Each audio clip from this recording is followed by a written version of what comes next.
கிறிஸ்துவுக்குள் அன்பானவர்களே, ஆண்டவராகிய இயேசுவின் நாமத்தில் அன்பின் வாழ்த்துக்கள். இந்த நாளிலும் கூட ஒப்பிடுதல் என்கிற தலைப்பிலே பரிசுத்த மத்தேயு 9ஆம் அதிகாரம் 16ஆம் வசனத்தை மையமாக கொண்டு நாம் தியானிப்போம். ஒன்றை மற்றொன்றோடு ஒப்பிட்டுக் கூறுவது நமது இயல்பு. இதில் நன்மைகளும் உண்டு, தீமைகளும் உண்டு. ஆனால் நிறைவுகளை மட்டுமே நாம் கருத்தில் கொண்டால் சிறந்ததே ஆகும். இந்த நாளுக்கான வேத பகுதியிலும் கூட வேதபாரகர், பரிசேயர் போன்றவர்கள் இயேசுவினிடத்தில் யோவானின் சீடர்கள் உபவாசிப்பதையும் இயேசுவின் சீடர்கள் உபவாசிக்கவில்லை எனவும் அதனை குறித்து அவர்கள் தர்க்கித்த பொழுது அவர்களுக்கு அதன் காரணத்தை அவர்கள் புரிந்து கொள்ளும் வண்ணமாக கிறிஸ்து இவர்களுக்கு ஒரு விளக்கம் அளிக்கிறார்.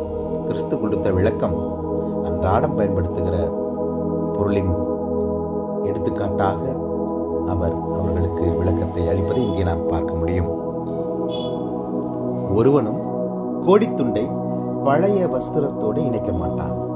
இணைத்தால் அதனோட இணைந்த துண்டு வஸ்திரத்தை அதிகமாக கிழிக்கும், பீறலும் அதிகமாகும். இங்கே வஸ்திரம் என்பது போதனைகளை குறிக்கின்றது. பரிசேயர், வேதபாரகர் போன்றவர்கள் போதனைகளை கிறிஸ்துவின் உபதேசங்களோடு நாம் இணைக்கக்கூடாது.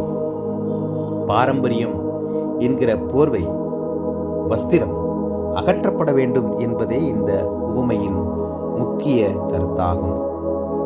மாறுபாடான சிந்தனைகளை நம்முடைய உள்ளத்திலிருந்து நாம் அகற்றினால் மட்டுமே மகத்துவங்களை காண முடியும். கிறிஸ்துவின் சிந்தை அப்பொழுதுதான் நம்முடைய உள்ளத்திலே கிரியை செய்யும்.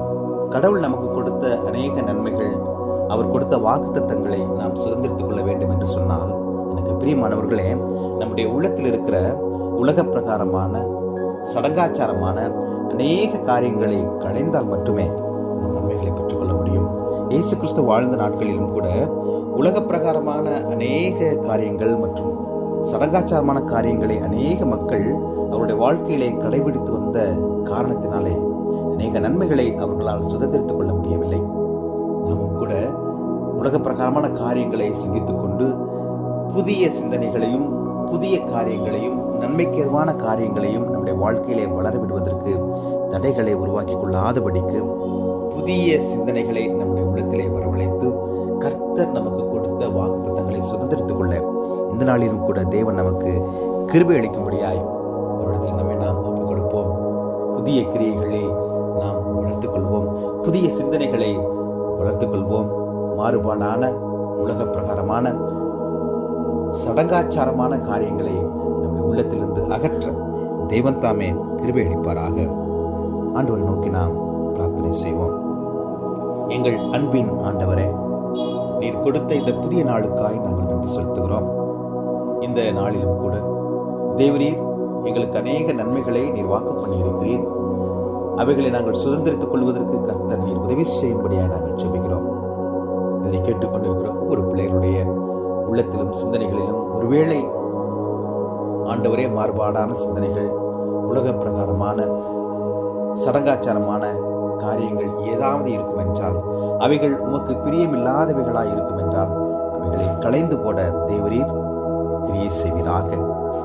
புதிய சிந்தனைகளை, ஆவிக்குரிய காரியங்களை வளர்த்துக் கொள்ள நீர் உதவி செய்து நன்மைகளை பெற்றுக்கொள்ள நீர் கிருபை செய்யும்படியாய் மீட்பரும் இரட்சகரும் ஆகிய இறைமகன் இயேசுவின் வழி ஜெபிக்கிறோம் எங்கள் ஜீவனுள்ள பிதாவே.